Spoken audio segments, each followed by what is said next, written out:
Fisk!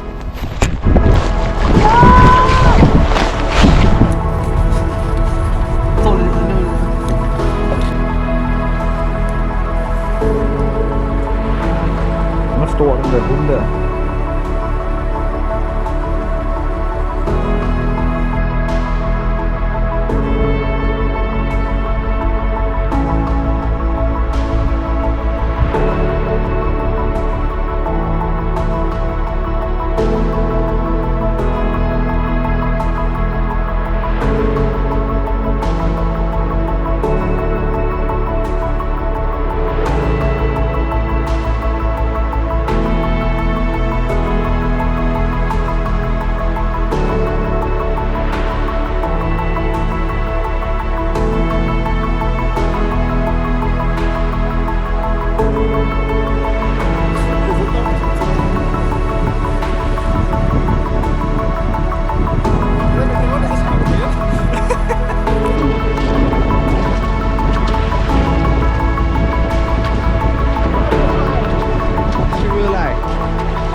Vandet her, hva'? Du kan godt mærke strømmen, hva'?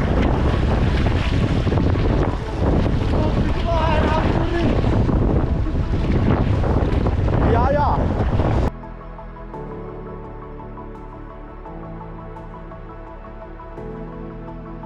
Hej alle sammen, og velkommen til den her video. Den her gang er mig og Markus kørt til Øland i Sverige for at fiske områder af, vi ikke har fisket før. Vi havde prøvet at samle så meget informationer om fluefiskeriet på Øland som muligt, inden vi tog afsted, men det er så minimalt, at der næsten ikke er noget. Derfor gjorde det bare endnu mere spændende at prøve at se, om vi kunne finde nogle fisk på de forskellige pladser, der er registreret på Øland. De første mange timer gik med at lede efter fiskene. Der var ikke nogen af os, der mærkede noget eller så noget. Mange kast og rigtig mange timer, uden noget som helst, gør at man mister håbet en lille smule. Og det er her, man skal blive ved.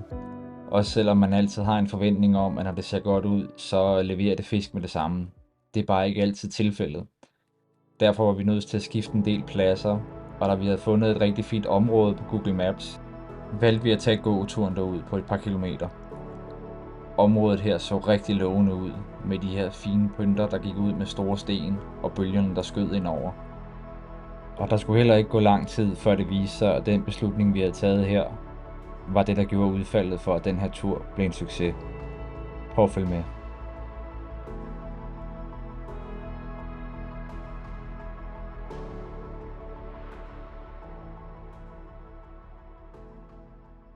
Fighting in the waves.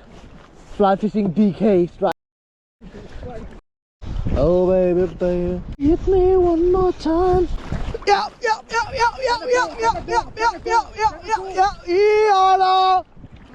Den er ikke. Hvordan fuck kan de kæmpe sådan der? Den hugger lige kort og kontant på fluen.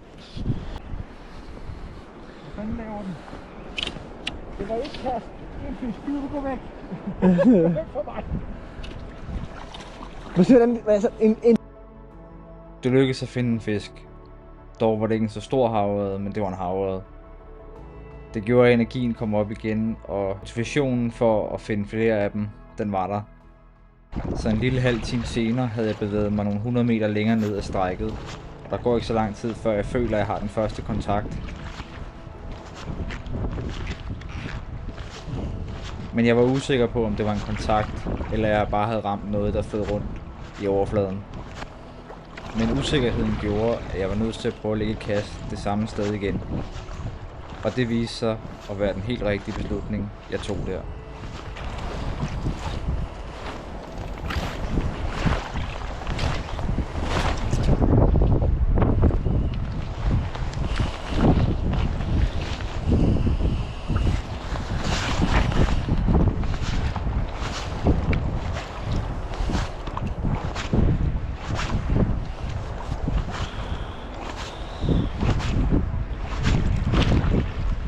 Ja, fisk!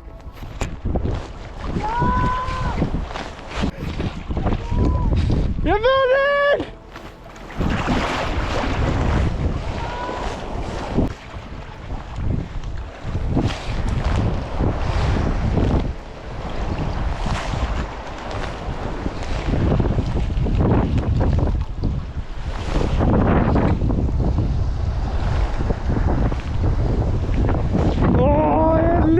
mand! Fuck, det tog lang tid!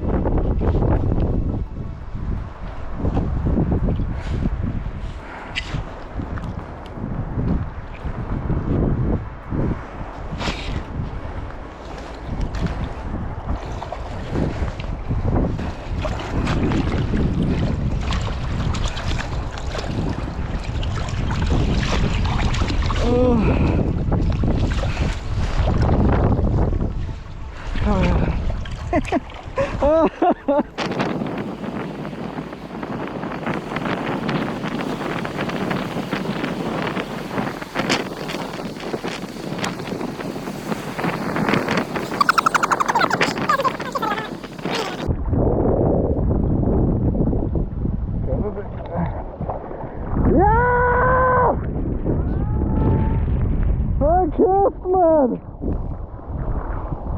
Øj, hvor er den flot!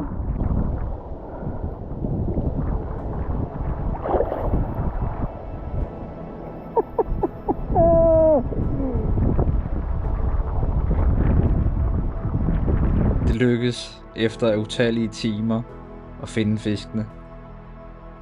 Dog mærkede vi ikke mere, efter vi begge to havde fået en fisk. Og derfor besluttede vi os for at gå op og lave mad. Vi havde været i gang i mange timer, uden mad og med minimal søvn. Vi valgte at blive på pladsen, da pladsen holder fisk, og der ikke var nogen grund til at skifte, da vinden kom fra den helt rigtige side. Det kunne være, hvis vi gav dem en lille pause, at de ville vende tilbage, og vi kunne få et par stykker mere.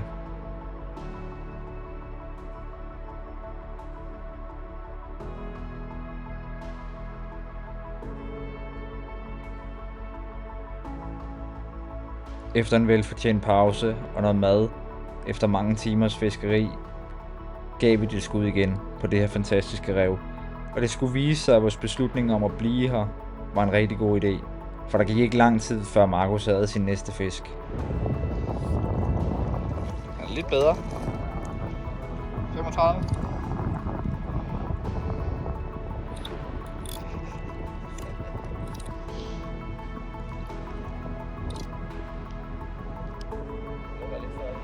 Ja, det er den altså. Jeg tror også, det er en mål.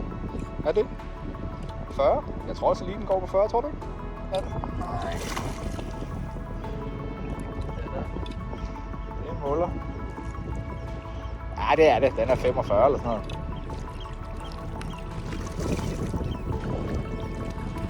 Ej, Markus. Ja, den er en 45. Shit, mand. Kæft, mand.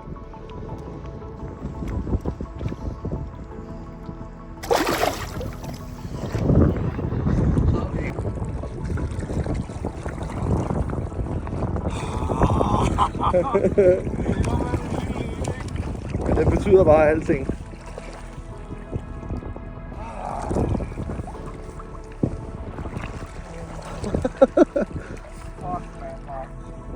Jeg så på din stang. Der. Det er en lille fisk, ikke? Det betyder alt. Høj, kæft. Det er godt, mand.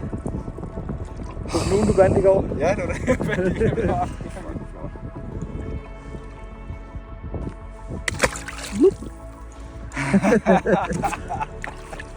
Efter mange timers intens fiskeri var det slut. Vi fandt fiskene, og det var en fantastisk tur. Tusind tak for at kigge med på den her video, og så håber jeg, at vi ses igen næste. Knæk og bræk derude.